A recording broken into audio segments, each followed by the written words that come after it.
Hello friends, કેમ છો? I hope કે તમે બધા મજામાં હશો. તો જો અહીંયા સવાર થઈ ગઈ છે અને 10 વાગી ગયા છે. તો મેં નાહી ધોઈ બધું કામ પતી ગયું છે મારું. ને આજે મેં વાળ ધોયા છે, તો વાળ ભીના છે થોડા. તો અહીંયા થોડી હું મારું સ્કિન કેર કરી લઉં, કે કામની સાથે સાથે પોતાનું પણ ધ્યાન રાખવું જરૂરી છે. તો અહીંયા હું મારા વાળ ઓળવી રહી છું અને વિરાટ પણ મારો આવી ગયો છે અહીંયા માથું ઓળવવા માટે. તો થોડા વાળ ભીના છે એટલે આમ બક્કલ નાખી દઈશ, થોડા ખુલ્લા રાખીશ. જ્યારે સુકાઈ જશે ત્યારે હું તેને બાંધી દઈશ.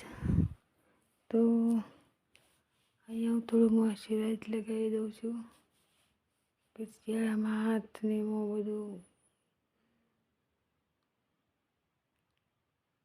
ફાટી જતું હોય છે. તો અહીંયા મારી કાવ્ય પણ આવી ગઈ છે મોઇશ્ચરાઇઝ લગાવવા માટે. તો જો કાવ્યાએ પણ નાહી લીધું છે. બધા છોકરા નાહી ધોઈને પતંગ ચગાવવા માટે જતા રહ્યા છે અનુષ્કા દ્રષ્ટિ. તો અહીંયા કાવ્ય આવી ગઈ છે મોઇશ્ચરાઇઝ લગાવવા માટે, કે મારે પણ લગાવવું છે. તો કાવ્ય પણ લગાવી રહી છે અને મેં પણ લગાવી દીધું છે. તો એ જવાનું છે ડાયરેક્ટ કિચનમાં, કેમ કે બધું કામ પતી ગયું છે. કપડાં વાસણ કચરા પોતું બધું કરી દીધું છે. તો હવે કિચનનું કામ બાકી રહ્યું છે. તો કિચનમાં પણ આજે ખાસ કંઈ નથી બનાવવાનું, કેમ કે આજે તો રેડીમેડ જ આવવાનું છે. રોટલી એકલી જ બનાવવાની છે. ચલો અહીંયા થોડું મેકઅપ શેકઅપ કરી લઉં, પછી જઈએ કિચનમાં.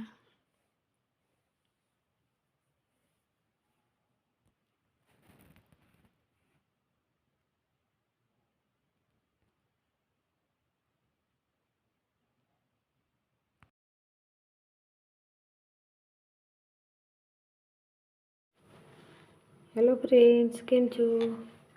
તો હવે હું આવી ગઈ છું કિચનમાં, નાહી ધોઈ ફ્રેશ થઈ ગઈ છું. તો હવે કિચનમાં બનાવવાની છે રોટલી. આજે તો બધું રેડીમેડ આવ્યું છે. તો જો એને પપ્પા જલેબી લાવે છે, અને ઊંધિયું લાવે છે. હજી ઊંધિયું અને રોટલી ખાવાની છે. તો ઉત્તરાયણના દિવસે અમારે ઊંધિયું જલેબી જ બધા ખાય છે. તો ભજીયા પણ સવારમાં પાડ્યા હતા નીચે, તો આપ્યા છે થોડા, તો એ પણ અમે ખાઈ લીધા છે. તો હવે રોટલી બનાવવાની છે. હજી તો રોટલી એકલી જ બનાવવાની છે. તો ચાલો હું ફટાફટ રોટલી બનાવી દઉં અને ઊંધિયા સાથે અમે એન્જોય કરી લઈએ. છોકરાઓ અહીંયા શું કરે છે જો. તો અહીંયા હું આવી ગઈ છું કિચનમાં. તો સવારના મારા વાસણ છે, તો તે હું પહેલાં સેટ કરી દઈશ.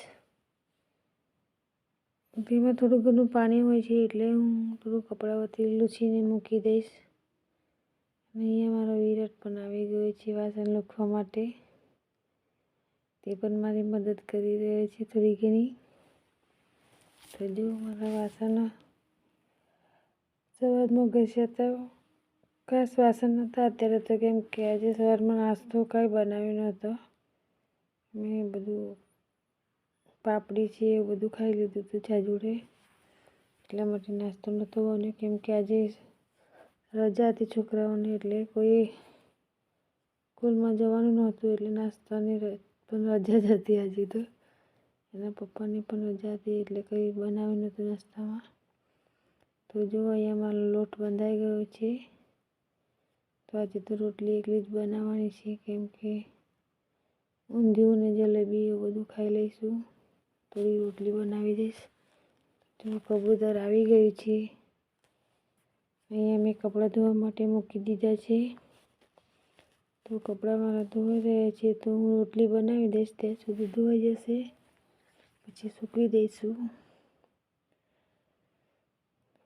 આ કપડાં મારા સાંજના છે, તો સાંજે સુકાયા નહોતા, એટલે સવારમાં હું લાવી છું તાર પરથી ઉતારીને.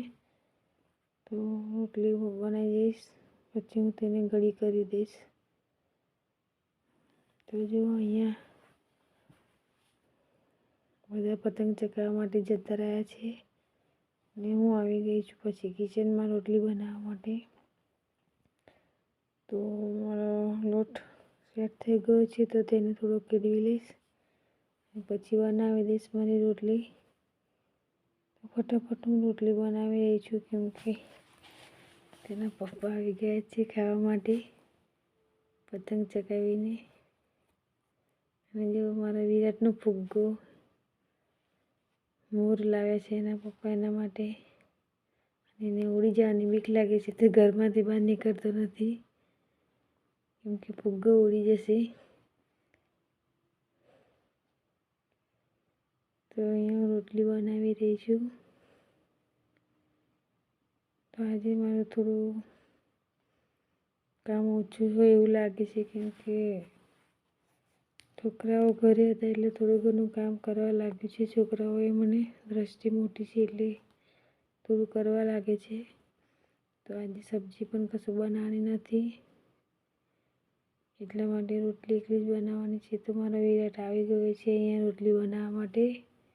તો રોટલી તો નથી બનાવતો પણ કોરો લોટ ખાઈ રહ્યો છે ચપટી કરીને. એને ઘઉંનો કોરો લોટ ખાવાની સારો લાગે છે. જો કોરા લોટમાં ચપટી કરીને ખાય છે.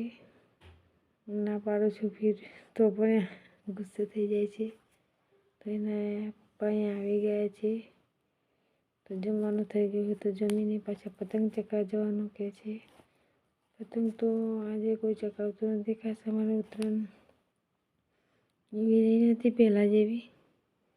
થોડી ઘણી પતંગો ચગે છે તો એના પપ્પાએ બધા ચગાવે છે બહાર ખેતરમાં.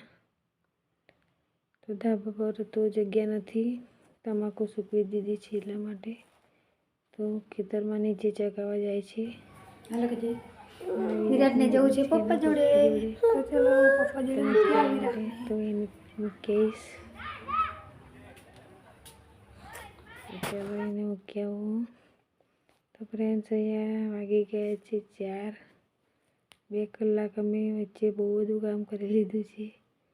વાસણ ઘસ્યા, લંચ કર્યું, ધાણા છે, લસણ છે એ બધું સમારી લીધું છે કેમ કે સાંજની પણ તૈયારી કરવાની છે એટલા માટે.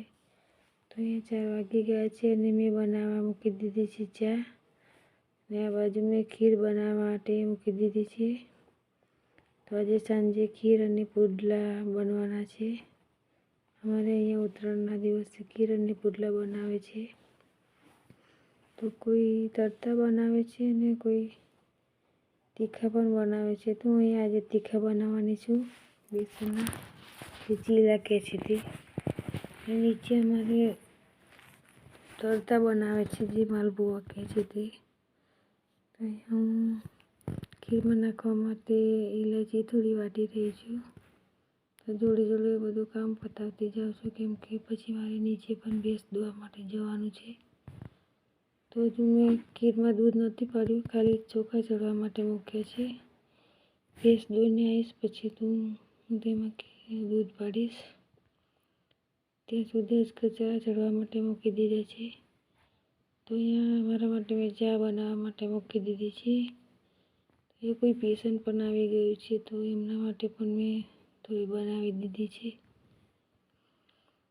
તો પહેલાં હું તેમને આપી આવીશ. 2 જણ છે તો 2 જણને ચા આપી દઈશ પછી અમે પી લઈશું પછી બીજું કામ કરીશું.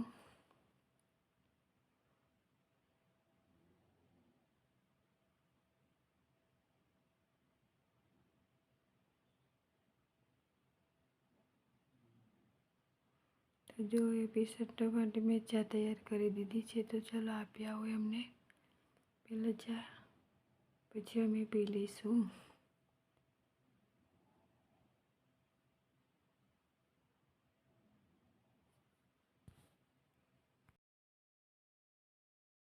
તો જો અહીંયા વિરાટના પપ્પા આવી ગયા છે પતંગ ચગાવવા માટે. તો વિરાટના પપ્પાને પતંગ ચગાવવાનો બહુ જ શોખ છે. પતંગો પણ કેટલી બધી લાવ્યા છે પણ પવન બિલકુલ નથી. તો ધીમે પણ ચગાવી તો છે જ. તો એક બી પતંગ ચગતી નથી. એમની એકલી જ પતંગ ચગે છે જો કોઈએ ચગાવી નથી કેમ કે પવન જ નથી આજે તો. મૂળ બધું આપ થઈ ગયું છે, તો પણ એમને ચકાવી છે. 2 પતંગો પાછળ ચકી છે, તો પેચ કરવાવાળું પણ કોઈ નથી, તો ચકાવીને એન્જોય કરે છે. તો જો અહીંયા બહારનો નજારો કેટલો સરસ લાગે છે. તો અહીંયા મારા ચોખા ચડી ગયા છે કચરા, તો મેં એમાં દૂધ નાખી દીધું છે અને હવે હું નાખી રહી છું ખાંડ. તો સ્વાદ મુજબ ખાંડ નાખી દઈશ. તો ઉત્તરાયણ પર અમારે ખીર અને પુડલા બનાવવાનો રિવાજ છે. કોઈ ગળ્યા બનાવે છે તો કોઈ તીખા બનાવે છે. તો આજે હું તીખા બનાવવાનું છે. સવારમાં ઊંધિયું અને જલેબી તૈયાર જ લાવ્યા હતા. તો હવે ખીરમાં હું ઇલાયચી નાખી દઈશ અને ખીર મારી થોડી જાડી થવા દઈશ, મિક્સ કરતા જઈશ. તો ઉત્તરાયણનો તો બહુ જ શોખ છે બધાને, પણ પવન નથી એટલે કોઈએ પતંગ એટલી બધી ચકાવી નથી. છોકરાઓ પણ નારાજ થઈ ગયા છે, પતંગ કોઈની ચકી નથી એટલા માટે. તો અહીંયા હું પુડલાની તૈયારી કરી રહી છું. તો ચણાનો લોટ મેં લઈ લીધો છે, તેમાં લીલા ધાણા, લીલું લસણ અને આદુ મરચાંની પેસ્ટ અને મીઠું બધું નાખીને હું ખીરું તૈયાર કરી દઈશ.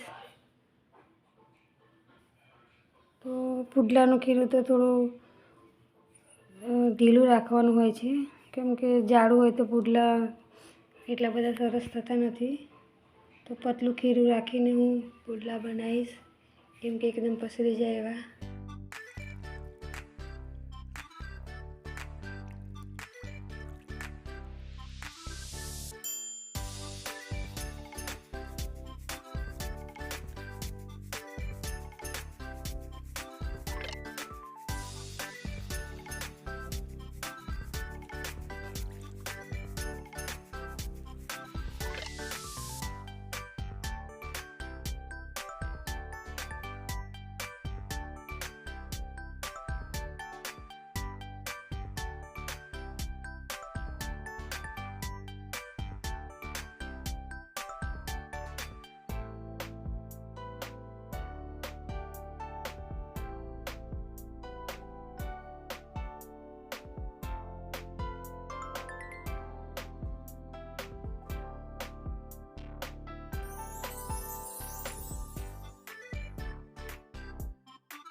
તો જો અહીંયા મેં પુડલા બનાવવાનું ચાલુ કરી દીધું છે. તો તપેલી ભરીને ખીરું બનાવ્યું છે, કેમ કે થોડા ઘણા નીચે આપીશું, થોડા અમે ખાઈશું, તો ખાસું બધું બનાવ્યું છે. તો પુડલા બનાવતા બનાવતા મારે કમ્પ્લીટ 2 કલાક થઈ જશે. ધીરે ધીરે હું પુડલા બનાવી દઈશ અને છોકરાઓને આપતી જઈશ તો ખાતા જશે. તો ચાલુમાં છોકરાઓ ખાઈ લે છે એટલે કેમ કે થોડું મોડું થશે એટલા માટે તો હું એક એક કરતાં બધા પુડલા બનાવી લઈશ. અને વોઇસ ઓવર તો આપણે ખૂણામાં બેસીને પણ કરતા હોય તો એ પાછળનો અવાજ તો આવતો જ હોય છે. વિરાજ અહીંયા મારો રમી રહ્યો છે અને ફોન જોઈ રહ્યો છે તો એનો અવાજ આવતો હશે. અને મને પણ શરદી થઈ ગઈ છે તો મારા નાકનો પણ થોડો અવાજ આવતો હશે તો પ્લીઝ અવોઇડ કરના. તો અહીંયા મારી ખીર થઈ ગઈ છે તો મેં ગેસ બંધ કરી દીધો છે અને હું બધા પુડલા હવે બનાવી દઈશ અને બધાને આપી દઈશ તો બધા ખાઈ લેશે. જો અનુષ્કા તો આવી ગઈ છે લેવા માટે તો અનુષ્કાને પુડલા બહુ ભાવે છે. તો તમારે ત્યાં તો પુડલા બને છે કે નથી બનતા? ઉત્તરાયણ પર તમારે ત્યાં શું બને છે પ્લીઝ કમેન્ટમાં જરૂર બતાવશો. અમારે અહીંયા તો પુડલા અને ખીર જ બને છે. બધું તો અમે રેડીમેડ લાવીએ છીએ. તો આવી રીતે અમે એન્જોય કરીએ છીએ. જો અહીંયા મારા ખીર અને પુડલા રેડી થઈ ગયા છે તો ચલો તમારે પણ જમવું હોય તો આ સાથે હું મારો આ વિડીયો અહીંયા પૂરો કરું છું. જો તમને સારો લાગ્યો હોય તો લાઈક અને સબસ્ક્રાઈબ કરજો. તો મળીએ એક નવા બ્લોગ સાથે. આવજો.